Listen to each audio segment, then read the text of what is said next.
Seeds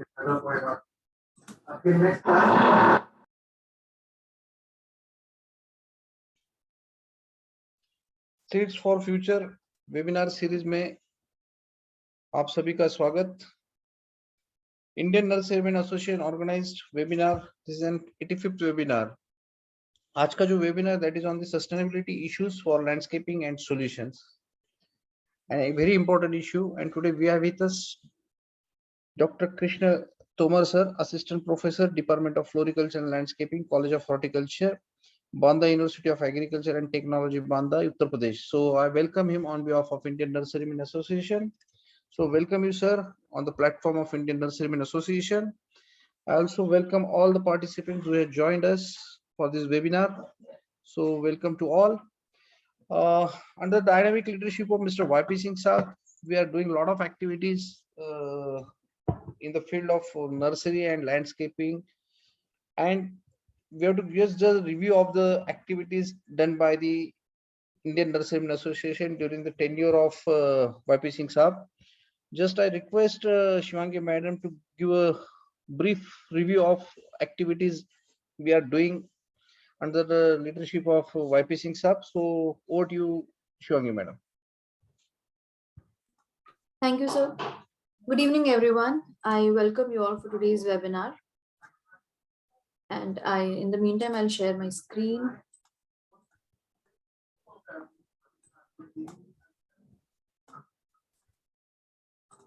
Is the screen visible? Yeah, it's visible.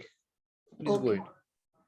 So, as most of you know, that the Indian Nurserymen Association is a registered non-governmental organization. I would just like to take you through the recent activities which the association has been doing. There are around 4,000 lifetime members registered with the Indian Nurserymen Association, and it has completed around 35 years of its establishment. It was founded by late Shri Arjun Das Agrawal, and he was also the first president of the Indian Nurserymen Association. Currently, the president is Mr. YP Singh, and he holds the leadership position since the establishment. And he's the ninth leadership, and since the establishment of the NGO. INA is a network of researchers, manufacturers, the landscape and forest industry, plant breeders, greenhouses and nursery growers, retailers, distributors. It is a network of strength, support and success. There are several thematic areas of the work of the Indian Nurserymen Association which can roughly be understood as PR and advocacy, networking and partnerships, capacity building and study tour, publications and papers, events and exhibitions, research and development, and fundraising. There are some eminent personalities who from time to time come together with the Indian Nurserymen Association. They join hands to spread green awareness and some environmental services. The Indian Nurserymen Association organized its annual general meeting in 2021 September. This was also a seminar on the problems of nurseries, garden centers in urban areas and the solutions in New Delhi. The event was also a facilitation event for those members of the INA who donated for the PM Cares Fund during the COVID pandemic. INA also organized plantation drive on the occasion of World Environment Day last year in several states like Maharashtra, Uttarakhand, Chhattisgarh, and UP. Recently, it has come into a public-private partnership with the East Delhi Municipal Corporation, under which the registered members of the Indian Nurserymen Association can take a partnership to maintain the public parks in East Delhi. There were several demands by the INA before the National Horticulture Board to conduct a national level survey, to set up at least 4 international standards nursery hubs in India, development of training centers for people from nursery, garden and landscape sector, development of research and development centers, and reallotment of subsidies to nurseries in poly houses. With the current leadership by Mr. YP Singh and our current governing council, The membership drive has gone global and it is available in countries like Japan, Vietnam, South Africa, Netherlands, Italy, Colombia, Lebanon, and many more. As a member, you can gain access to the horticulture directory and you can get offers regarding different opportunities like the one that we mentioned about the public private partnership. And there are several other growth opportunities. You also have the access to the Nursery Today monthly magazine. We are constantly organizing this Seed for Future webinar series since May 2020. And till now, many inspiring experts and senior scientists, professors, and entrepreneurs have joined the panel as guest speakers. The credit goes to Mr. Sachin Ramankar, who has taken extra efforts to make this endeavor a successful enterprise. INA also organizes certain events and exhibitions. Thank you. Over to you, Sachin, sir. Thank you, Shivangi madam. As we all know that this is an 85th webinar, and our today's webinar topic is sustainability issues for landscaping and solutions. As we all of you know that landscaping is a very upcoming field. So many new entrepreneurs are willing to enter in this field and choosing as a career. And once we see the opportunities, there are so many constraints also in the field of landscaping. And to give the solutions and to this landscaping, today we have with us Dr. Krishna Tomar sir, Assistant Professor, Department of Floriculture and Landscaping, College of Horticulture, Banda, University of Agriculture and Technology, Banda.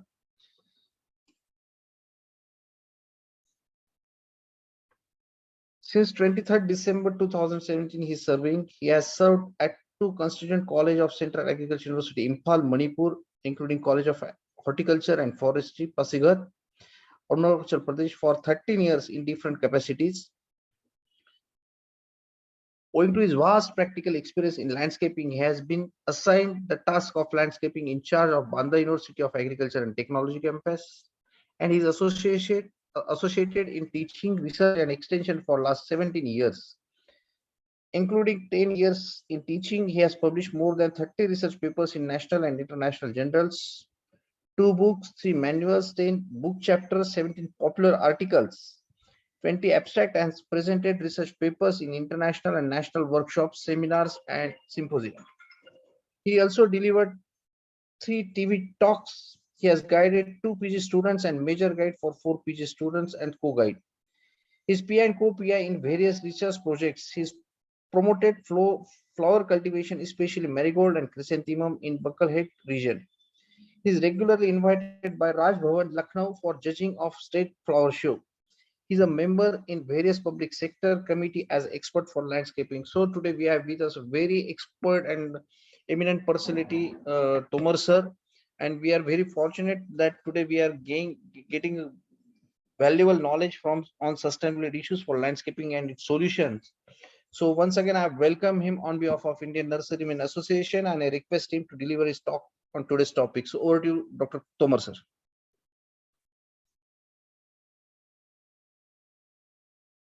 Sir, please unmute yours. So now am I audible, Sachin ji? Yeah, you're audible, sir. Thank you so much for inviting me. Now I can share my screen. Yeah. Yes, sir. Okay.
Is it visible?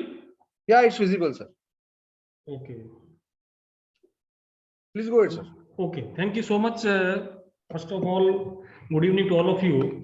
My sincere thanks to the respected president and all the office bearers of the Indian Nurseryman Association for inviting me, requesting me to deliver a lecture on this very important topic for nowadays.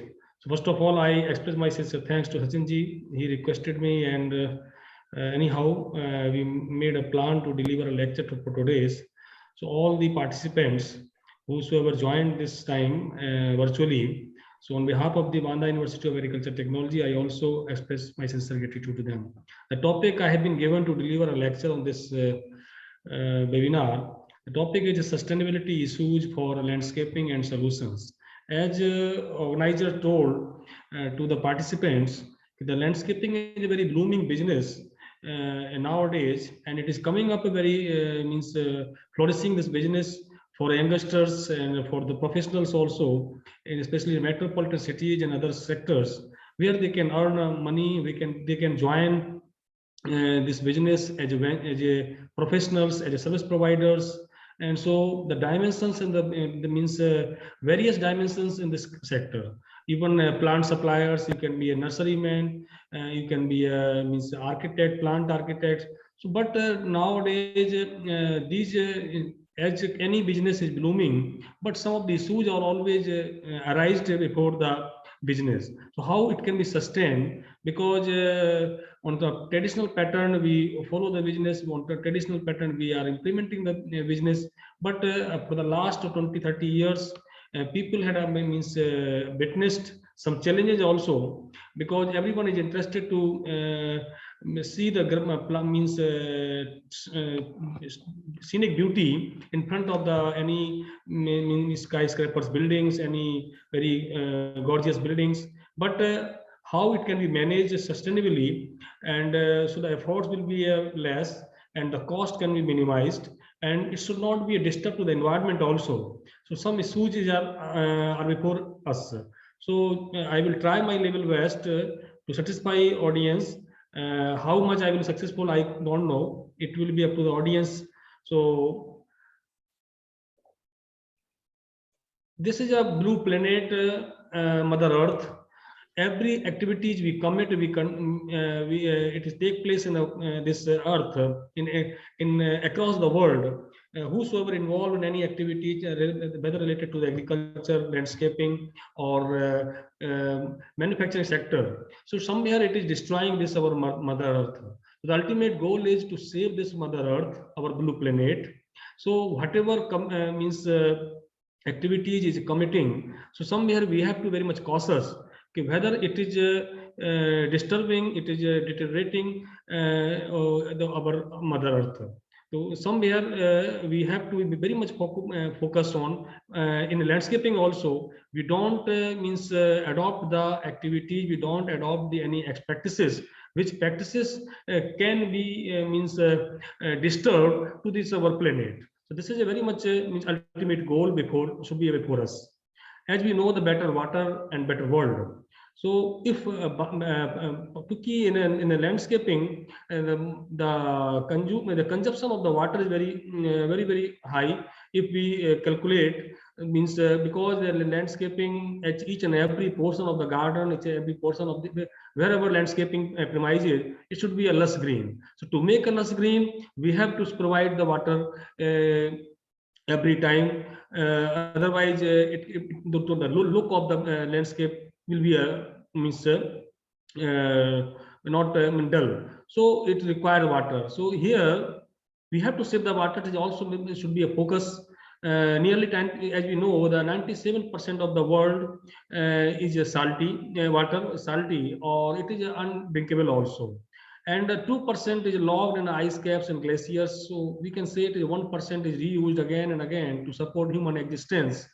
And in all of our agricultural, industrial, and recreational needs. So as the world's population grows, the use of water continues to increase. So in many regions, water has become a more precious than oil also. In every newspaper, we at this time this again war between Russia and this Ukraine. So the price is also increasing. The cost of the water and wastewater also infrastructure has risen dramatically, and quality of the water in our rivers and aquifers has also affected. So ecosystems are also destroyed, and billions of people they are not getting a safe water for sanitation, also drinking also. If we don't means follow the proper guidelines, we don't means care our natural things. So what will happen? We ignore the natural power of the natural world. This is the just picture I've taken from the internet. This is the natural disasters. So whatever natural disasters are being means faced by us and this humanity. So it is because of ignorance of by us. हम लोगों ने इसको कहीं ना कहीं ignore किया. That's why we are facing such type of situation. So this should be also in our mind कि whatever activities, whatever business we are going to start, so we should not destroy the natural things also. Very famous poet William Blake said, to see a world in a grain of sand and a heaven in a wild flower, hold infinity in the palm of your hand and eternity in an hour. To see a world in a grain of sand, in the sand means a grain of sand means a grain is just a world, and heaven in a wild flower, the flower is of heaven. So this is imagination of the poet. Somewhere he wants to say in our Hindu literatures and the scriptures, in our Hindu mythology, and very very famous quote in Sanskrit, Isa Vasyamidam Sarvam Yaktya Jagatyam Jagat Ten Takten Vajitha Magut Kasya Sudhino. Means God pervades the entire universe, enjoy all of nature as gifts from God, but with the spirit of renunciation, don't be attached to them. So don't covet the wealth of others, control greed. So somewhere हमको अपना greed को control करना है. So this is very famous. And about this water, the also one Matsya Puran, but famous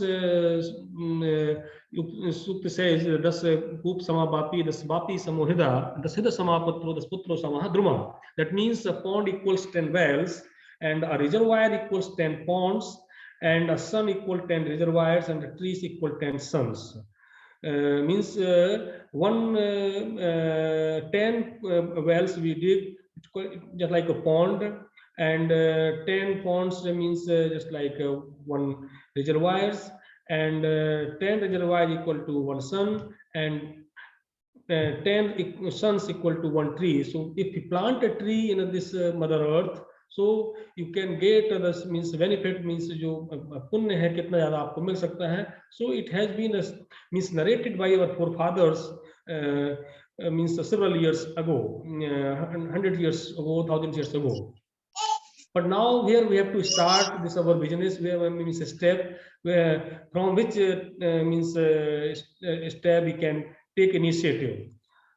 Sustainable landscaping, as I have been given the topic, and as you know, those who people join this this webinar. So I don't know in very much detail what is the landscaping, what is the land, who coined the word landscaping. This is very simple. What is sustainable landscaping? It has been means arrived very recently, not very old term. So it is a modern type of gardening or landscaping that takes the environmental issues of sustainability into account. Some may have sustainability issues should be in environmental also. So according to Lauren in 2009, this includes design, construction, and management of residential and commercial gardens, and incorporate organic lawn management and organic gardening techniques. So very basic three things. First is design, second is construction and management. Then design means our architectural designs should be in such a way where means less means energy consumption can be minimized, and construction material should be means environment friendly, and our management practices should be very less efforts, means where labor can also be minimized, mechanization, and how means existing resources can be utilized to manage. So these are the things incorporates in this sustainable landscaping and development. This this landscaping sustainable landscaping that meets the needs of the present without compromising the ability of future generations to meet their own needs. That means we should not do anything so that our future generations should get disturbed. We should not compromise. We have, because when we leave this world, material world, because हमें भी उनको छोड़ के जाना है जो हमारे आने वाली generations है. Then sustainable garden. What is sustainable garden? It is designed to be both attractive and in balance with the local climate and environment, and it should require minimal resource inputs. Thus, the design must be functional. It should be a cost efficient. It should be visually pleasing, also environmental friendly as well as maintainable. So, as a part of sustainable development, it pays a close attention to preserving limited resources, reducing waste, and preventing air, water, and soil pollution, compost fertilization, integrated pest management, using the right plant in the right place, appropriate use of turf, and gerryscaping are all components of sustainable landscaping. So these things include a sustainable garden. Where we are interested to establish sustainable garden in any part of the corner of the country or the world. So these things should be in our mind to start. So what are the benefits if we follow the sustainable garden, sustainable landscaping? So what we can save, or what ultimately the benefits of the stakeholders to the nature. It should be a long lasting, and it should reduce, definitely it will be reduced water usage also, and no surface runoff or puddles. These runoff water can also minimize, and this minimal usage of fertilizers and pesticides, and use of green waste also, and conservation of energy and resources. These are the benefits. And the issues, as I have been given very much issues. What issues? If sustainability issues for landscaping, this carbon sequestration, we have to maintain this carbon sequestration. Otherwise, you see, temperature is rising, and this deforestation is coming up. So if we are doing a landscaping, so carbon sequestration benefit. Then climate change. Somewhere we play a role to maintain this our climate also, and it can be reduced, this climate changing pattern also, and water conserve and energy usage also. If we don't follow the sustainable practices, so what will happen? What will the issues is coming? Consumption of non-renewable resources, greenhouse gas emissions. So these are the issues, very big issues before us. First is what these issues is coming up, and the challenges is coming up if we don't follow such situation. What is the first is the heat island effect. This in cities and metropolitan cities, what is the heat island? Heat islands are the urbanized areas that experience higher temperature than outlying areas. Structures and such buildings, roads, and other infrastructure absorb and re-emit the sun's heat more than natural landscapes such as forest and water bodies. So urban areas where these structures are highly concentrated and greenery is limited, so become islands of higher temperature relative to outlying areas. If you see in a village, the temperature is very less and there is no heat there, we can feel, and you just go in nearby to town, you see the temperature is more, and so much heat there. So this is a very vast difference between the metropolitan cities and this towns and district headquarters and villages. So the because this our landscaping business mainly blooming in cities, towns. So it is very much required. It is very much needed, urgently needed to make a greenery in their cities. So this is a very big challenge. This is a very big issue for all the landscape professionals and policy makers, those who are involved in the municipal corporations, who are involved for this Department of Horticulture, and other stakeholders and the line departments who are mainly assigned the task to maintain the greenery in the cities. So how can we reduce this heat island effects? So you see this graphics, urban heat island effects. This is the in the left side. The figure is this graphic is showing the urban.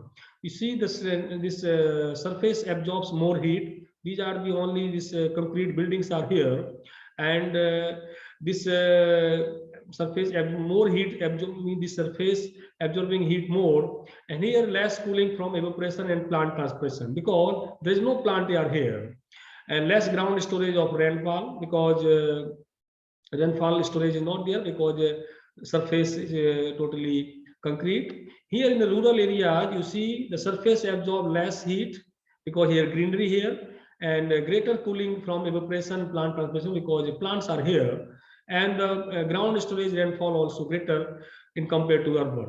So the heat island effect can be minimized if we plant more. You see again this graphics, this urban boundary layer. If you see, this is this portion is totally city. This is a urban canopy layer, and here this sunlight is coming up. Regional wind is here, but totally this is urban boundary layer. So this is a heat island, and just a suburban area, rural area, this greenery, and this is rural boundary layer, totally a greenery. It is a totally brown, means heat island. So this is urban plume. So somewhere it is means environmentalist. We know plants is very much needed to have in cities. So this landscape. Now the challenge is, another challenge is also the compaction in cities, and where mainly landscaping is means getting chance to flourish. So this is a compaction is also there in cities. So somewhere we have to do to alter in our policy planning, so there's the, if we minimize the compaction, so our the plants can be means developed and their growth in a very luxurious way. So this is also a very big issue, very big enemy for plants, is compaction. Then there is soil biology. If we compare the soil of this rural areas and some compare the soil with this cities, so somewhere it is not suited for the landscaping. So we have to make a means change the soil, and by putting some organic efforts, means this vermicomposting, other things, soil biology, and the miracle of organic gardening through premium quality of vermicomposting. So this is also a very important issue. The importance of soil biology for soil health, it should be aggregated formation, water flow, it should have water storage, it should have water filtration, it should have decomposed residues also, influence in phosphoric composition, and detoxify pollutants also, pathogen suppression quality, and plant protection, nitrogen fixation capability should have, and the nutrient cycling, plant growth enhancement. So these are the basic importance of soil biology for soil health. If these things are there, then the plants can be very much means healthy. So somewhere we have to means change the soil health. If somewhere is the soil health is not good, then if everything is okay, then clean water, healthy soil, and fresh air make up these world healthy and happy people. So ultimate goal our for landscaping, and especially metropolitan cities, especially towns. So health benefits of ecological landscaping, as we know, produce reduction of pollutants and contaminants that improve our health and well-being. If our landscaping ecologically balanced hai, then somewhere this suspended particulate matter will be less, and this our ultimately we have to have a very healthy life. So the solutions, how it can be means overcome such issues and such problems. Those problems are related with the sustainability. So if we want to enhance the sustainability in the landscaping, so what are the means solutions have been suggested by the policy makers, by different policy planners, by landscape architects, by the professionals. So it has been compiled in a few in the bullet form. So first is a reduction of stormwater runoff through the use of bioswells, rain gardens, and green roofs and walls. What is a bioswells and rain gardens? I will talk later on. Then reduction of water use in landscape through design of water-wise garden techniques, like sometimes known as jaryscaping, and biofiltering of waste through the constructed wetlands And irrigation using water from showers and sinks, known as grey water. Very, very important issue. How can we utilize the grey water in landscaping? Integrated pest management technique also for pest control. This is very old concept. For the last 30 years, we are listening to integrated pest management. So ultimately, it is also needed. It is a paramount importance of this integrated pest management. Then creating and enhancing wildlife habitat in urban environments. Wildlife also should be there, and we should develop the habitat so that birds and these non-carnivorous animals also they can place to live there. And energy efficient garden design in the form of proper this placement and selection of shade trees and creation of windbreaks. If we don't design the garden in an energy efficient way, so there is no there is no benefit of this landscaping. When we talk about this sustainable landscaping, so somewhere we should minimize the energy. In that way, means if sun arises from this east direction, so the plantation should be done in that way. The buildings and suppose office buildings are there, so that natural sunlight should not interrupt because of the trees. So plantation should be. Then have permeable paving materials to produce to reduce storm water runoff and allow rainwater to infiltrate into the ground and replenish groundwater rather than run into surface water.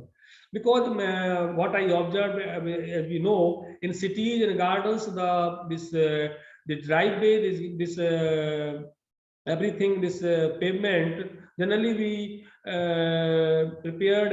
we construct these non-permeable materials. So not a single drop of water can infiltrate in the ground. So somewhere it is also very much needed. Now this trend has been changed. Now people are very much conscious. In the coming new gardens and new landscape establishments, these things are coming up. The use of sustainably harvested wood, composite wood products for decking and other garden uses, as well as use of plastic lumber. Suppose those harvested woods, lakdi hai, this composite wood hai, seasoned wood products hai, for decking and other garden uses we can make. And recycling of products such as glass, rubber from tires and other materials to create a landscape products such as paving stones, mulch and other materials. So recycling also many materials, various kind of products when we use and throw in this garbage and it is dumped as a heap of the garbage. So we don't care, and it is a very much big challenge, very big issue before the for the deterioration also for environment. So somewhere we have to we should be very much creative, and these things can be minimized if we utilize these things in our garden by our creativity, like benches, also rubber tires, through the rubber tire beds, also flower beds. These things, so if we utilize these things, so somewhere we help in making environment friendly things. Then soil management techniques, as I told you, we have to follow this composting, kitchen and yard waste to maintain and enhance healthy soil that supports a diversity of soil life.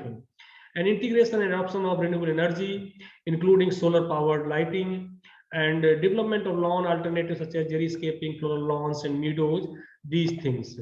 First is, as I told you, the things, what is the point was storm water. We have to save the storm waters. First, what is a storm water? As we know, the water that comes from precipitation and ice snow melt either soaks into exposed soil or remains on top of impervious surfaces like pavements or rooftops. And storm water will eventually evaporate off of a level of surface, but most often it flows as runoff in another location. If we don't save this storm water, so it will go it will run off. So there is no use. We cannot use in a landscaping. You see this natural ground cover is there. So 40% evapotranspiration through water ट्रांसपेट हो रहा है. The 10% runoff and 25% shallow infiltration and 25% deep infiltration. This is natural ground cover is there. If there is no natural ground cover is there, it is just like a city. Here 55% water runoff. Here only 10% runoff and 30% evapotranspiration. Because why 10% runoff here? Here 25% shallow infiltration, 25% deep infiltration. But here only 15% infiltration, 5% deep infiltration, and 10% shallow infiltration. 75 to 100% impervious cover, because the cover is totally impervious. So this is a very big issue. How this rain in this storm water we can utilize in cities. No doubt, I cannot comments on the authorities, but now the planning and this coming up new establishment, new means housing societies are coming up in cities everywhere. So they are this time they always care in this type of issue. And this is just graphics you see again, stormwater runoff. This is a runoff from roof surfaces, roof gutter, this down point spouts coming. This storm drain inlet in cities also. This is coming here. Then again roads, storm drain inlet, and this through outlet this water bodies में जा सकता है. So this is the way how it can be utilized properly. So reduction of stormwater runoff is not required. How? So some things we have to follow. This is a bioswells. Bioswells are linear vegetated ditches which allow for the collection, conveyance, filtration, and infiltration of stormwater. This can also be referred to as a grass swales, vegetated swales, or filter strips. In very big gardens, this type of things are made. This is totally covered, so the water is coming, and it can be a collection also, and it is filtered also. So bioswales have 4 functions for stormwater management, like collection, convenience, filtration, and infiltration. These 4 traits reduce and delay peak runoff volumes as well as streak stormwater quality also. So stormwater is first collected in the trench, and if the water accumulates faster than it is carried away, then the water will pool. And the reason why water accumulates in a bioswale and not in a gutter is that the vegetation adds roughness to the channel, greatly reducing the velocity. This effect delays the time of peak runoff. The vegetation does more than reduce the velocity of the water, as plants filter suspended sediments from the water passing through them, while the plants remove these large particles. Microbes in the soil digest organic nutrients, which in high concentrations can be considered pollutants. If bioswales are constructed on porous soils, then the stormwater that is retained in the trenches can infiltrate into the groundwater below. So this allows the rainwater to be recharged naturally into the groundwater below, rather than being flushed into the sewer system for treatment and directly discharged into surface waterway. So this is the primary benefits of the bioswale are the treatments of stormwater quality, and the added vegetation can be considered a more visually appealing alternative, especially if decorative plant species are chosen. So additionally, also the added green space could provide habitat for some wildlife species also, especially birds. And both these benefits offer a pleasant change to the traditionally gray roadside conveyance system. You see, this is a bioswale through this graphics. This is a native landscaping, because in these bioswale we should plant native landscaping, deep-rooted native shrubs also for grasses, build soil structure and allow water to infiltrate into the ground more easily than non-natives. And soil amending also here, infiltration is here, you see, and this strong deep root system. So native plants have a tremendous root architecture that builds soil quality and increase organic matter content also. So this is a bioswale. So if a landscape professional get a chance to develop a very big area of the landscape and big establishments, big project. So this should always be keep in mind such type of issues, minimize. So we are saving nature here, water also, and our efforts can be. This is why when bioswale is dry. This is this picture, and bioswale during rainfall. This is a gluten, and this is a ground improvement. this aggregate. Now this is a city. You see, this is a road. This is a pavement area where people. So this bioretention swell.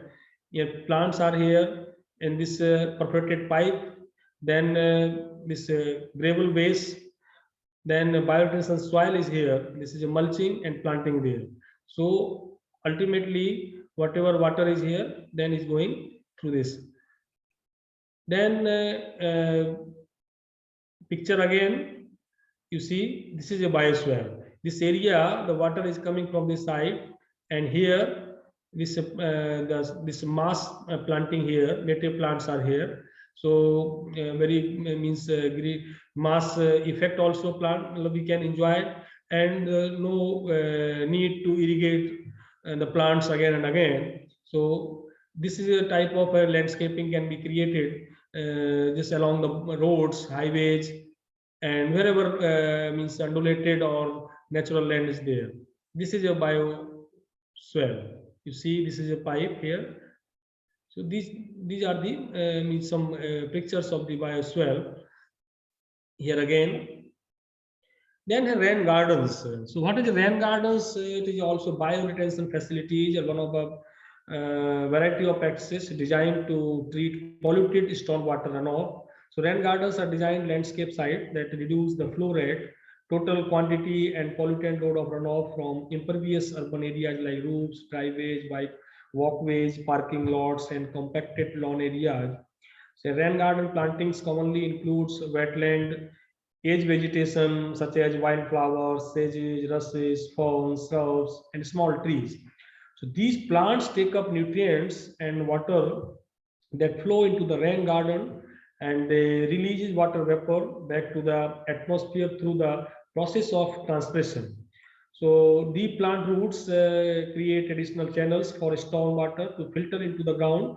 Root systems enhance infiltration, maintain or even augment soil permeability, provide moisture redistribution, and sustain diverse microbial populations involved in biofiltration. So microbes help to break down organic compounds, including some pollutants, and remove nitrogen. Rain gardens are beneficial for many regions. They improve water quality by filtering runoff, provide localized flood control, create aesthetic landscape sites, and also provide diverse planting opportunities. They also encourage wildlife and biodiversity together, buildings and the surrounding environment also in integrated environmentally advantageous ways. It provides significant solutions to important environmental problems. So this is a rain garden design. Plant choice: many grasses, shrubs, small trees, and flowering plants are suitable for rain gardens. Location should be, garden must be located in sun or partial shade area, and site at least 10 feet from foundations and at least 25 feet from septic systems and wellheads. And soil amendments, what will be benefit? This add organic matter to the very sandy soils and porous material to clay soil. Good mixture, 50-60% sand, 20-30% of soil, 20-30% compost. Depth: most gardens need only 3 to 6 inches deep. So not too wet. A properly built rain garden fills with a few inches of water in a storm, and water filters slowly into the ground. Water should not stand longer than 24 hours. So these are the rain gardens. Roof gutters are here, and rain gardens can be, this is the berm of the tree. So these are these rain gardens can be developed. You see here, this rain inlet from roadways, parking area. This is a bioretention soil here. This is existing soil and optional geotextiles here, pea stone separators, and these are the plants. Overflow inlet here coming, and this is outlet, and this is a ponding area, and this is optional stone where overflow and native plantings always. So these we can develop this kind of rain gardens. And now green roof. A green roof is a layer of vegetation planted over a waterproofing system that is installed on the top of a flat or a slightly sloped roof. Green roofs are also known as vegetative or eco roofs, and this is a very popular amongst these landscape professionals and plant lovers nowadays in the cities, especially in Mumbai. I have seen several buildings, very means green roofs, they means beautified in a very fashioned way, and they fall into three main categories: extensive, intensive, and semi-intensive.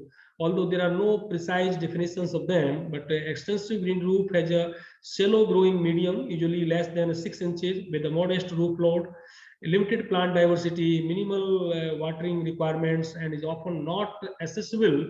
So intensive green roofs have more soil and a deeper growing medium, sometimes several feet, that can support a more diverse plant selection, including small trees. Thus, they have more substantial structural loads and need more frequent maintenance and watering. They are usually accessible. Semi-intensive green roofs include feature of both types. So the appropriate depth of any green roof depends on the roof structure, the plants we choose, annual rainfall, and stormwater performance. These are the prerequisite requirements. And the comparison, suppose we compare with the extensive and intensive roofing system. So brief, this green roof and this thin soil and this very little or no irrigation and stressful condition for plants. An intensive green roof soil is deep, and irrigation system should be a big and more favorable conditions for plants. What are the advantages? In fact, green roof, extensive green roof means lightweight, great, suitable for large areas, suitable for roofs with a 0 to 30-degree slope, low maintenance, often no need of irrigation and drainage systems, relatively little technical expertise needed, often suitable for retrofit projects. It can leave vegetation to develop spontaneously, relatively inexpensive, looks more natural, easier for planting. Authority to demand green roofs be a condition of planning proposal. And then intensive green roofs, greater diversity of plants, habitats, its good insulation properties, can simulate a wildlife garden on the ground, can be made very attractive, often visually accessible, and diverse utilization of roof. The disadvantage in this extensive green roof, more limited choice of plants, and usually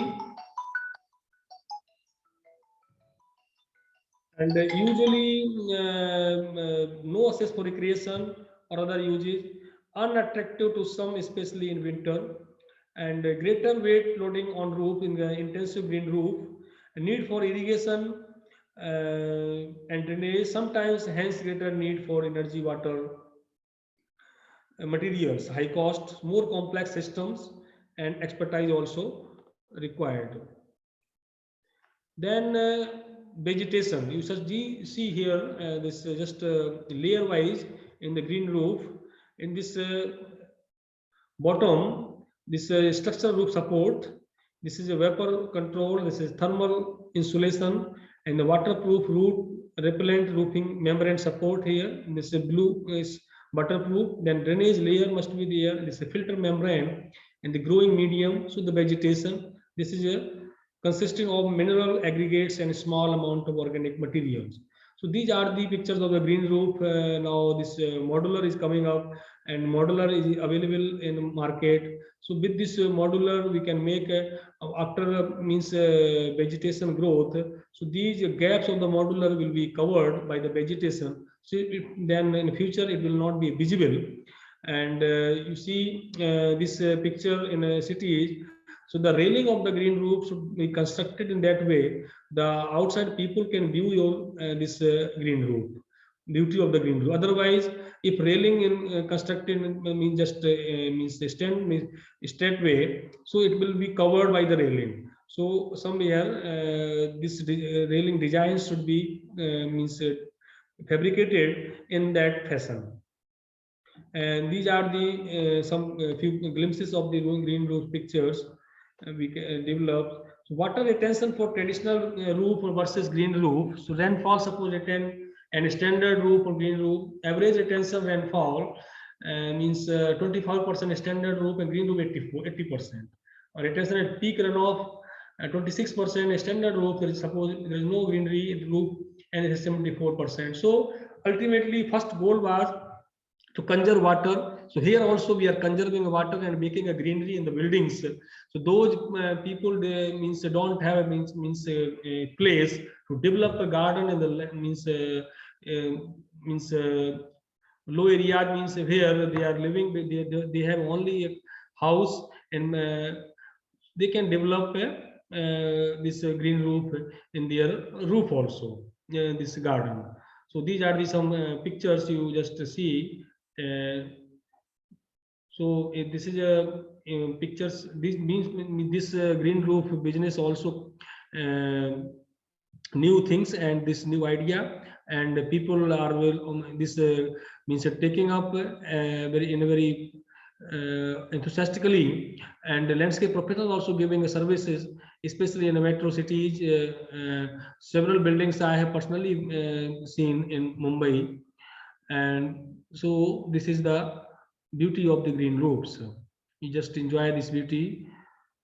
Now the green walls, because in metropolitan cities, especially in this towns, very less space to develop a garden.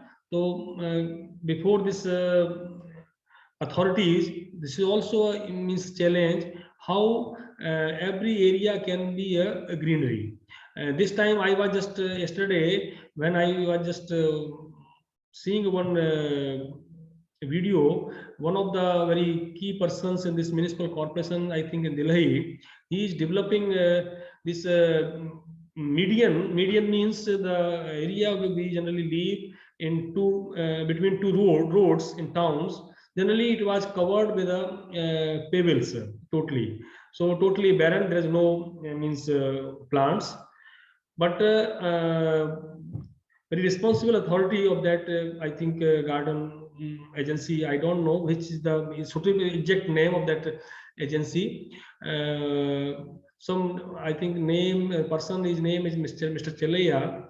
So he designed boxes with the help of this wooden, and I think fabricated with the iron rod, and this covered with this nylons nets, this green net, sorry, and he put in every intervals in whole medians, and put this soil and sand and growing media, and planted this winter annuals like petunia and other things. Now the whole medians is covered with the flowers.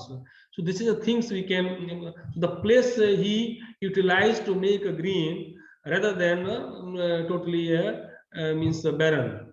So it is a creativity of the means persons who is involved, where and how the area can be utilized.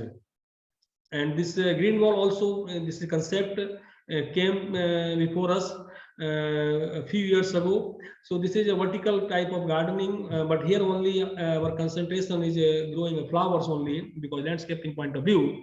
So the vertical built structure intentionally covered by vegetation. So green walls include a vertically applied growth medium such as soil, substitute substrate, or hydroculture means like hydroponic, as well as an integrated hydration and fertigation delivery system. So they are also referred to living walls. We call it living walls or vertical gardens, and widely associated with the delivery of many beneficial ecosystem services. So this is a very new things, and people are very much enjoying to adopt this system.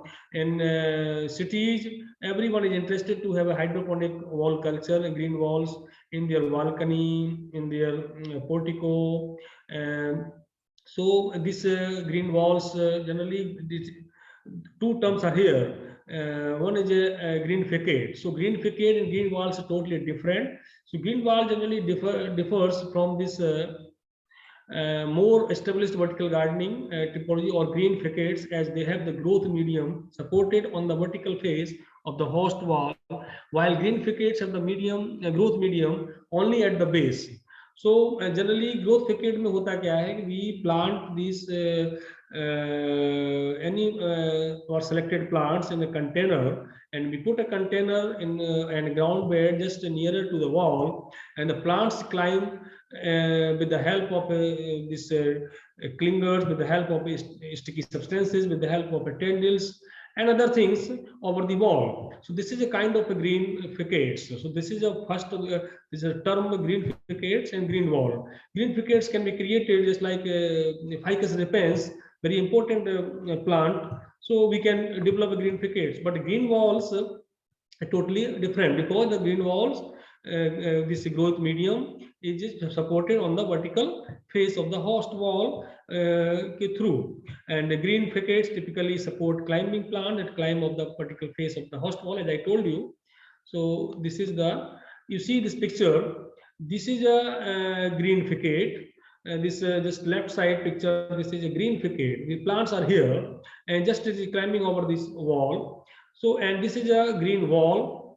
This is a smart and active green wall. Smart active green wall means the water is coming, and the light also stand is there, especially in the hotels, very big 5-star hotels. Such type of, this is active, smart and active green walls. And I hope very prominent nursery men are here. They are also involved in such type of business. I don't have any doubt. Then you see this picture, just like these green walls. So this is a very big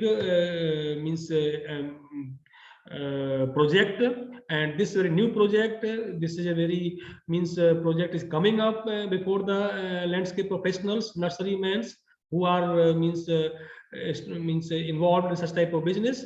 So this is a blooming market where the people are interested to develop very big establishments, very big buildings. They are also eager to adopt such type of things. You see, this is a green walls. These are the pictures of green walls. Then jerry-scaping. What is jerry-scaping? Jerry-scaping is a term, though it is a very older term, of people know, but what is actually, we must know the green term, this jerry-scaping. Jerry-scaping is the process of landscaping or gardening that reduces or eliminates the need for irrigation. So it is promoted in regions that don't have accessible, plentiful or reliable supply of fresh water, and is gaining acceptance in other regions, or access to irrigation water is becoming limited, though it is not limited to such climates. So Denver Water coined the term jerryscape in 1981 by combining landscape with the Greek prefix zero, from zero meaning dry. The term zero-scaping or zero-escaping is sometimes substituted for jerryscaping due to phonetic similarity. उसको बोलते बोलते वो zero-scaping से jerryscaping आ गया. But is people are confused. Here I would like to emphasize, because people are always confused with the jerryscaping means if we grow the xerophytic plants, it is called jerryscaping. So it is not like that.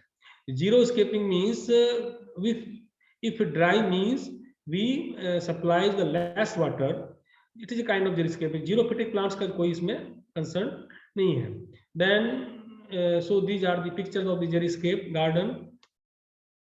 These are the jerryscape garden. So this type of gardens can also be developed where very less maintenance supports are there. So manpower is not there. So for the landscape professionals, they should have a creativity. They should have such type of designs. They should have such type of planning to induce or to induct in their business, so that their clients can also attract.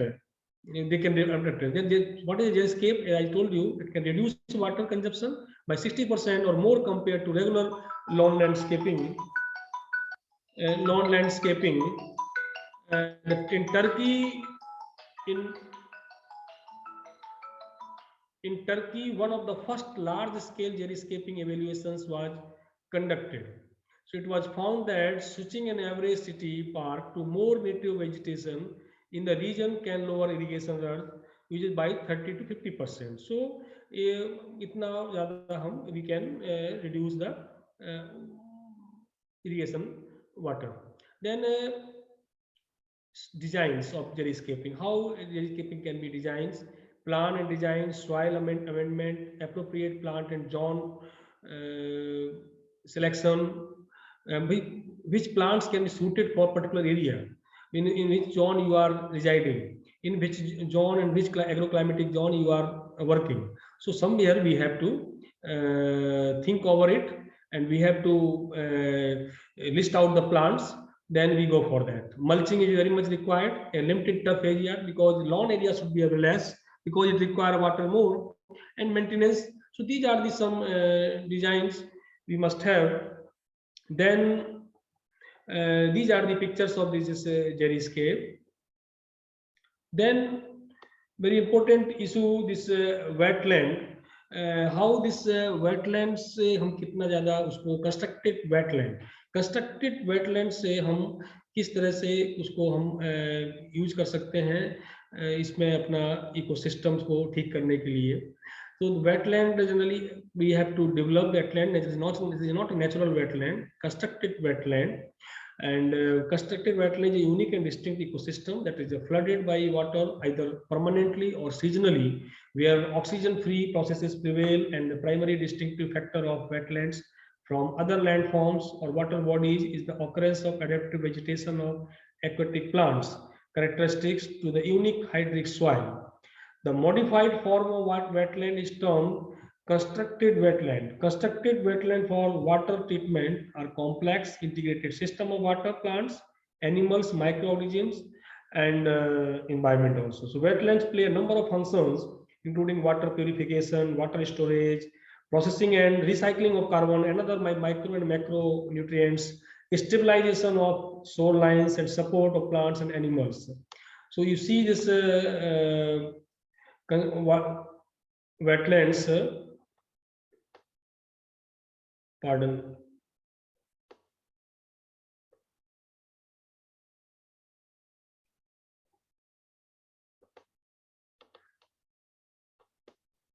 Sir, you have to share your screen once again. Once again, I am sharing just now.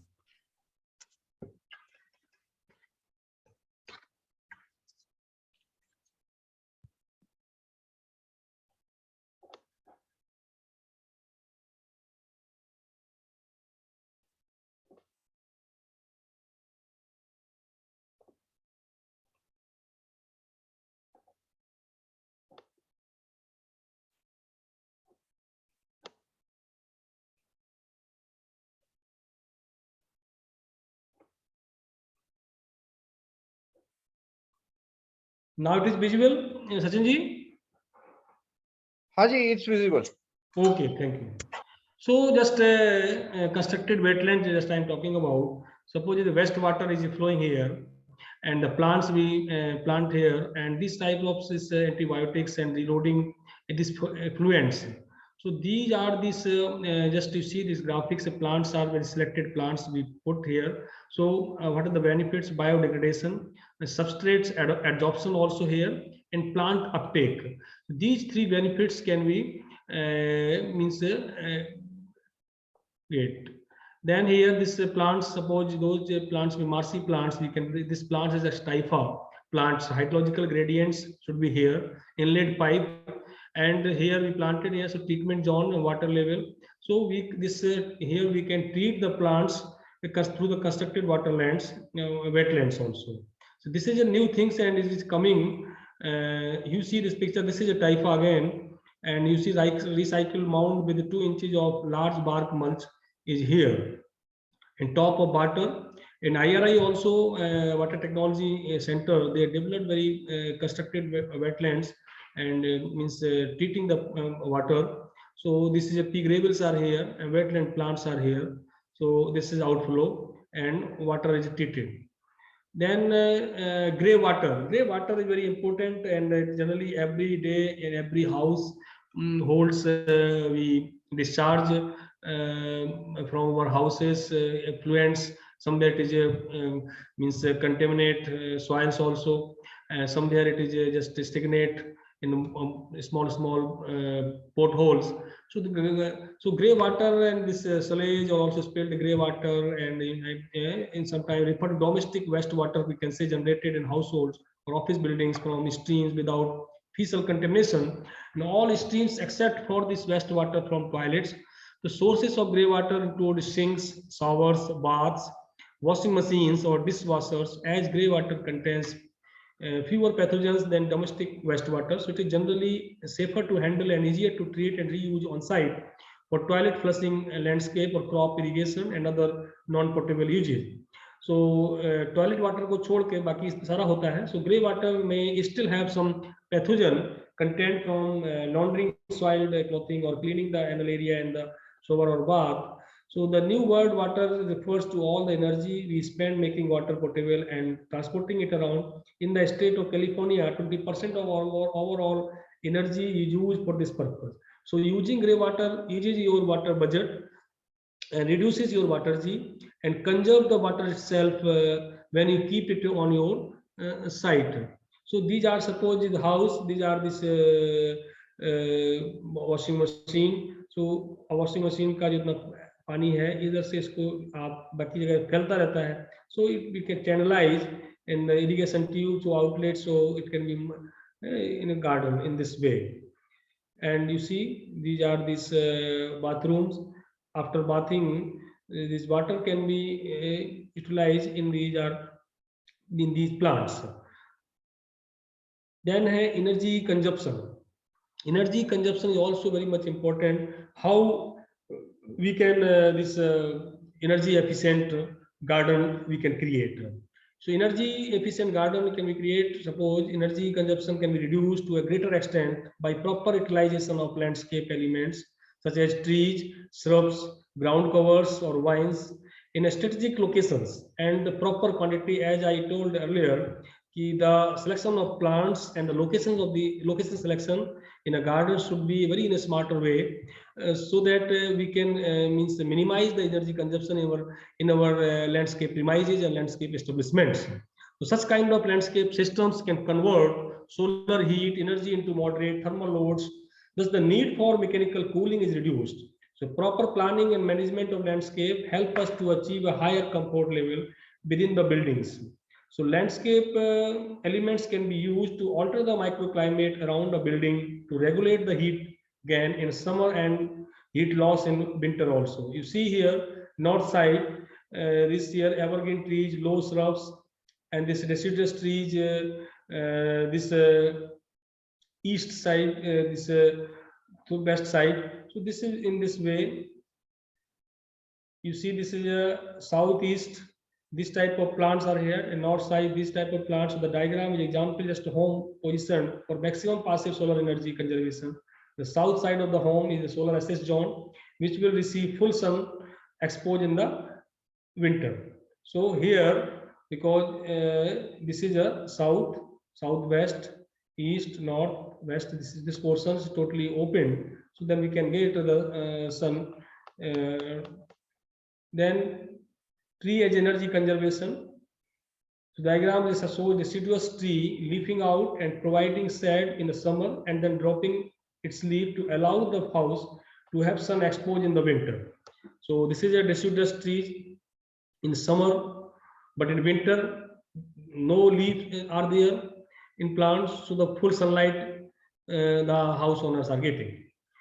Then another this diagram, you see the arrangement of the land of these trees. In the early morning hour, this late afternoon, sun locations will be here, and in horizons, and mid morning sun will be there, and midday sun will be upper side. So the diagram just you see composition that provides shade throughout the day, which is more effective than planting a single shade tree. So combination will also provide additional evaporative cooling also.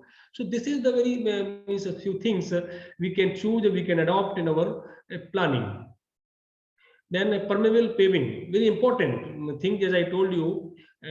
Suppose water is not means infiltration is not there. So permeable paving is categorized using many different building materials. However, they are all sustainable and allow water to flow through their surface, while other non-porous materials direct water to storm drains. These surface help groundwater recharge by allowing water to flow into open spaces between the materials.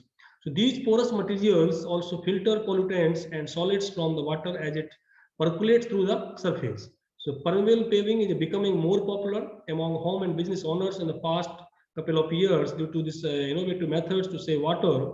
So this paving option doesn't just look good, it is beneficial to our environment. So consider permeable paving is a larger walkways or driveways and make sure that a 6-inch gravel bed is immediately below the porous material. So from the top down, there are 4 layers to permeable paving. Each of these different layers act as a filtration system to clean storm water. First layer, the top layer is the actual paving material. Second layer, the second layer is the gravel bed. Third layer, the third layer is the filter fabric. And the fourth layer, the bottom layer, should be a bed of sand. So we can make, you see this kind of permeable paving we can make. So in some designs also making a permeable paving and a pattern also open porous block cells. In this type of this block cells are open. So this is a open porous hexagonal cells are here. Then open porous cross cells are here. These are the cross and open diamond cell, and the pattern means this diamond cross cells are here. Circular cells. So we can make in this way. So this open, so the grass is coming. So suppose in rainfall, so water will be filtered and it will go in this. It will recharge the ground in this way. So no doubt these are the things are means being adopted by the consumers and by the service providers. But these are the things we have to keep in our mind while selecting the payment ideas. So this is the way. Now this as I told you, recycling things, recycling of the materials. Those materials we have discarded, we have utilized, we have used, just be thrown away. These are thrown away by us in a dump in somewhere outside the means areas, home or means living establishments. So and it is a big challenge for the environment if we don't care.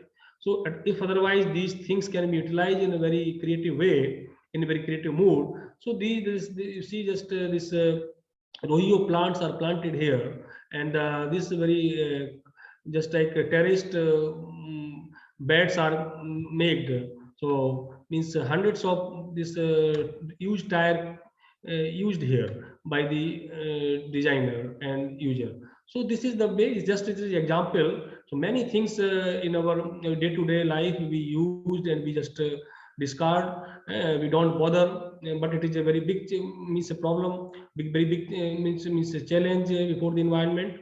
If we just see the very decorative means flower beds have been prepared through this tire, just huge tire, just colored with various different colors, decorative colors, and planted this type of plant, this portulaca and others. And you see picture sitting bench in this flower beds. Many things can be designed. It is up to the creativity of the designer or landscaper. And now mechanization is a very big issue in the landscape, because to develop any landscape garden, landscape establishment is very easy, but how it can sustain, how it can means go in a longer way, means go in a in years without means any labor problem, without any manpower problem. So somewhere we have to adopt gadgets. We have to adopt means garden tools.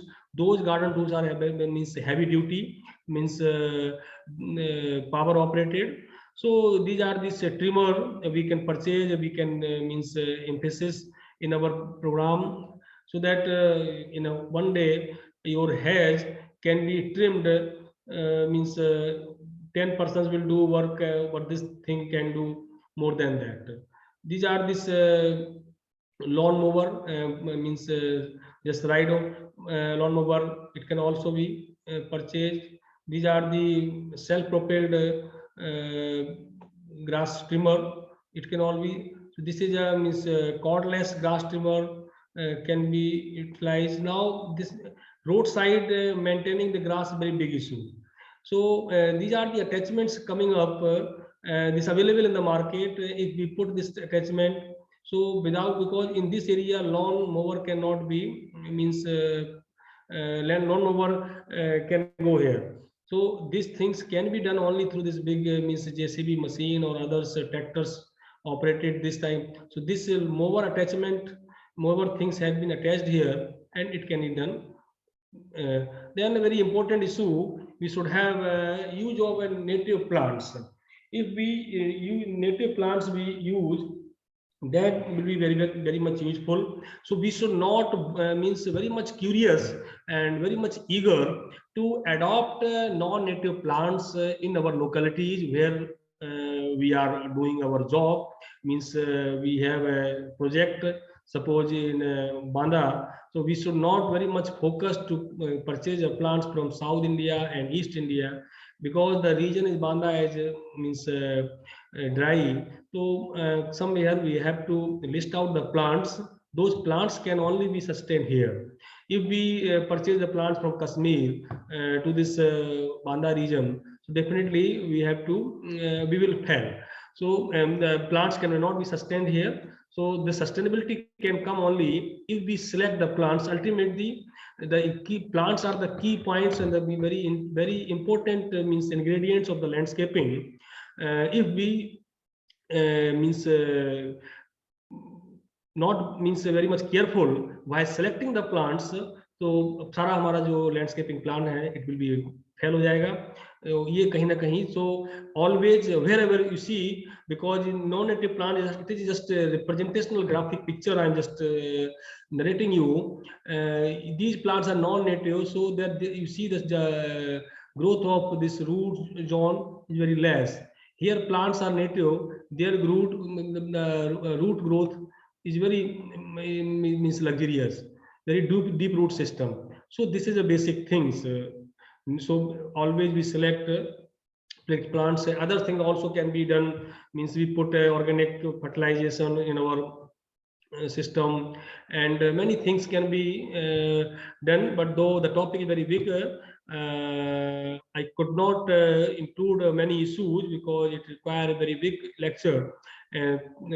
But whatever I tried, I hope would understand my suggestions.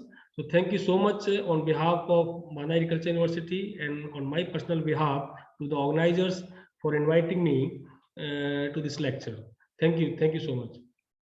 Thank you very much, Tomar Saab, for giving a very valuable information on concerns and their solutions. Once again, I am very thankful to you for sharing a valuable information with all the participants. Thank you once again. Now, this forum is open for question and answer session. I request all the participants, those who have any question to our speaker, they can freely ask. It's my humble request to all the participants, to those who have any question, they can ask their questions, or you can raise your hands.